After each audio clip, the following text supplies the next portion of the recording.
Hello दोस्तों, मैं हूं इकबाल खुर्शीद। 1 मिनट स्टोरी में खुश आमदीद। आपका शुक्रिया, आप इस चैनल पर तशरीफ लाए। दोस्तों, हम बात करेंगे आज आलमी अदब की दो शाहकार नॉवेल्स की, दो बेहद अहम नॉवेल्स और उनसे जुड़ी हैरान कुन कहानी। ये कहानी ज्यादा इंपॉर्टेंट है क्योंकि ये कहानी हमें बताती है कि अदब की दुनिया में वो चीजें भी मुमकिन है जिनका फन की किसी और सिंफ में तसव्वुर ही नहीं है। यहाँ ऐसे वाकयात रूनुमा हो सकते हैं जिनका हम तसव्वुर ही नहीं करते। अब इन दोनों नॉवल निगारों को और इनके नॉवेल्स को लीजिए।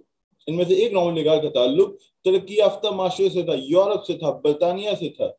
ऐसी जगह जहां तालीमी सहूलियात मौजूद हैं, इम्कानात हैं, आगे बढ़ने के रस्ते हैं और जबान भी वहीं की है, यानी अंग्रेजी। मगर दूसरे नॉवल निगार का ताल्लुक नाइजीरिया से था। एक ऐसा शहर, एक ऐसी बस्ती जो औरों के जेर तसल्लुत रही, जहां तालीम का फुकदान है, जहां सहूलियात नहीं है, जहां इम्कानात कम है, और वहां का नॉवल निगार भी अंग्रेजी में नॉवल लिखता है। तो अब आप देखिए कि जो यूरोप में साहब बैठे हुए जिनका नाम है जोसेफ कॉनरेड, उनके मुकाबले में जो नाइजीरिया का नॉवल निगार है यानी चनवा अजेबे, क्या वो उस मेयार की अंग्रेजी लिख सकता है? पहले तो जबान ही पे बात कर लीजिए, तो इसका जवाब है नहीं। और जोसेफ कॉनरेड की अंग्रेजी को तो असाजा उसे सराहते हैं और ये कहते रहे हैं कि भाई क्या बाकमाल अंग्रेजी लिखी है। और सलीम रहमान साहब ने इस नॉवल का उर्दू में तर्जुमा किया कल्बे जुल्मात के नाम से, अगर मैं गलत नहीं हूँ। क्या बाकमाल तर्जुमा है, खूबसूरत तर्जुमा है। बात ये कि नॉवल अंग्रेजी में ऐसा खूबसूरत लिखा गया है, यहाँ मौजू और प्लॉट की बात नहीं हो रही, जबान की बात हो रही है, और उसका तर्जुमा भी बहुत शानदार है। चनवा अजीबे का जो नॉवल है थिंग्स फॉल अपार्ट, इसका तर्जुमा इकरामुल्लाह साहब ने किया है बिखरती दुनिया के नाम से। तो अभी मैंने आपको ये बात बताई कि दो नॉवल निगार हैं। जोसेफ कॉनरेड जो यूरोप में रहा, जहाँ सहूलियात थी, अंग्रेजी थी, अंग्रेजी उसने सीखी और उसमें एक नॉवल लिखा जिसको बहुत सराहा गया, आलमी अदब का शाहकार तस्वुर किया गया। और भाई जो मॉडर्निज्म है उसका पहला नॉवल उसे कहते हैं, क्योंकि पहली बार किसी ने खुद कलामी को, पहली बार तो नहीं कहेंगे मगर एक पुरकुवत कोशिश के तौर पर, अव्वलीन पुरकुवत कोशिश, जहां खुद कलामी इंसानी जहन, उसका अंदरून, उसका खल्फिशार मौजू बना। पहला मॉडर्निज्म का नॉवल या अहम तरीन पहला अहम नॉवल इसको तस्वुर किया जाता है, हार्ट ऑफ डार्कनेस को, जो जोसेफ कॉनरेड लिखता है। और पूरी दुनिया में इसका शोहरा होता है, यूनिवर्सिटीज में इसे पढ़ाया जाता है और इससे कैनन यानी कि मुस्तनद तरीन और आला तरीन जो मकाम है वो मिल जाता है। मगर फिर एक साहब आते हैं जिनका नाम है चनवा अजेबे, नाइजीरिया से उनका ताल्लुक है, और वो ये नॉवल पढ़ चुके हैं और पहली बार पढ़ते हैं तो उससे बहुत महसूस होते हैं, बड़ी खुशी महसूस होती है। अच्छा, मैं आपको इस नॉवल का थोड़ा प्लॉट बता दूं कि ये कहानी बयान करता है एक मल्लाह की जो कांगो जाता है मुलाजमत के सिलसिले में, और वहाँ वो जो मकामी लोग हैं उन्हें देखता है, और उनको जो जिन्होंने वहां कब्जा किया हुआ है, जिन्होंने उस जगह को, कांगो को अपनी कॉलोनी बनाया हुआ है, यानी अंग्रेज, उन्हें देखता है। वहां जो ताजिर आ रहे हैं उनसे मिलता है। तो एक तरह से इस नॉवल के अंदर जोसेफ कॉनरेड ने जो कॉलोनियलिज्म है उसकी कुछ खामियों की निशानदेही की, जो तासुब है उसको उजागर किया कि कैसे जो अंग्रेज है, जो सफेद फार्म है उसमें स्याह फार्मों से मुतालिक तासुब पाया जाता है, नापसंदीदगी पाई जाती है। तो एक तरह से उसने अंग्रेजों के तासुब को मंजर जरूर किया, लेकिन ये किसी को नहीं पता था कि जो शख्स अंग्रेजों की तासुब को मंजर कर रहा है कल वो खुद मुतासिब ठहराया जाएगा।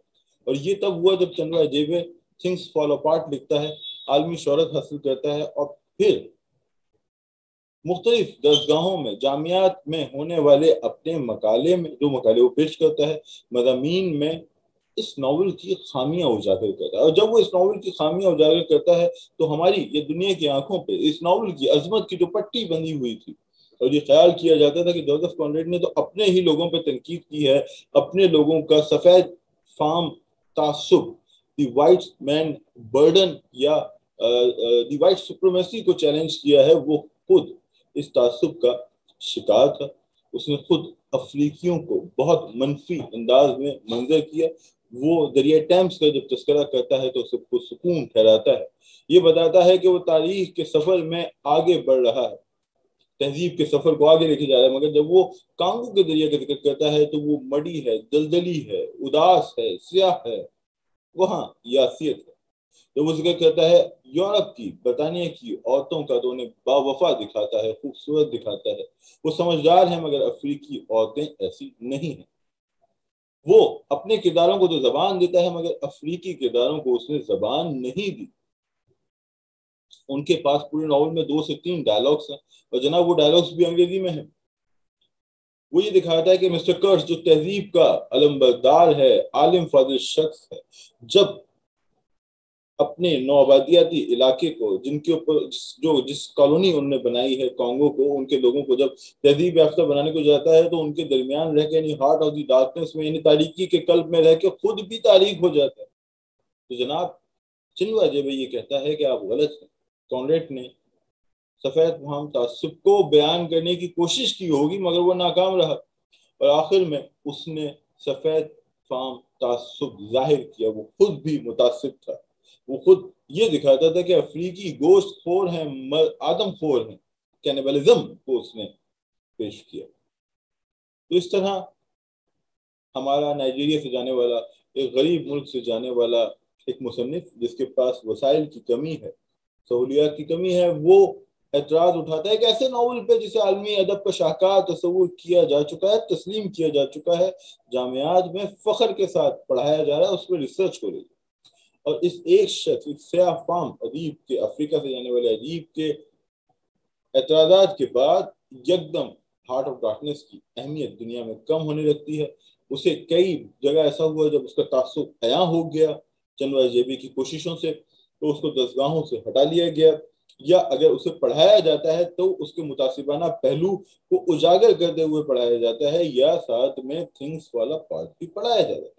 اب پاکستان کو لیجیے، پاکستان کے ایم اے کے نصاب میں آپ ہارٹ آف ڈارکنس پڑھتے ہیں، جوزف کانریڈ کو پڑھتے ہیں، تو جب اس کو تجزیہ کیا جاتا ہے تو اس کے تعصب پہ بھی بات ہوتی ہے، وائٹس مین برڈن اور وائٹ سپریمیسی کو موضوع کیا جاتا ہے۔ ساتھ ہی آپ چنوا اجیبے کو بھی پڑھتے ہیں، اور چنوا اجیبے کی جو تنقید ہے، جو مضمون ہے، جو طویل مضمون اس نے ایک جامعہ میں پڑھا تھا، وہ بھی آپ کے مطالعے میں آتا ہے۔ تو اب اگر ہارٹ آف ڈارکنس موجود ہے تو تھنگس فال اپارٹ بھی موجود ہے، اگر جوزف کانریڈ موجود ہے تو چنوا اجیبے بھی موجود ہے، اور اس وقت اخلاقی طور پہ چنوا اجیبے کو ہم ایک فاتح کے طور پہ دیکھتے ہیں۔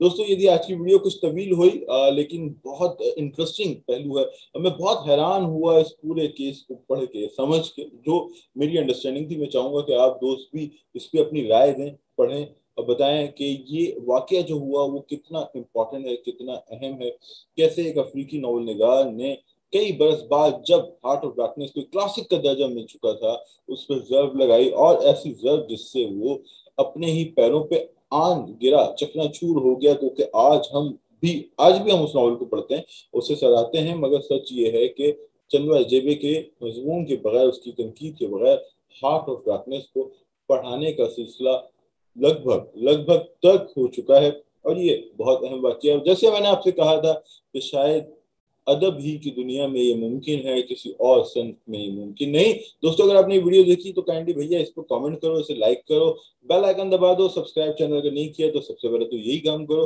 اور دوستوں سے کہو کہ یار اس طرح کی ویڈیوز کچھ کم ہوتی ہیں، تو کوئی جان مار رہا ہے تو اس کا ساتھ دیں، مجھے آپ کی ساتھ کی ضرورت ہے۔ کووڈ سے میں اٹھایا ہوں، کوشش کروں گا کچھ ویڈیوز کی۔ بہت شکریہ، خدا حافظ۔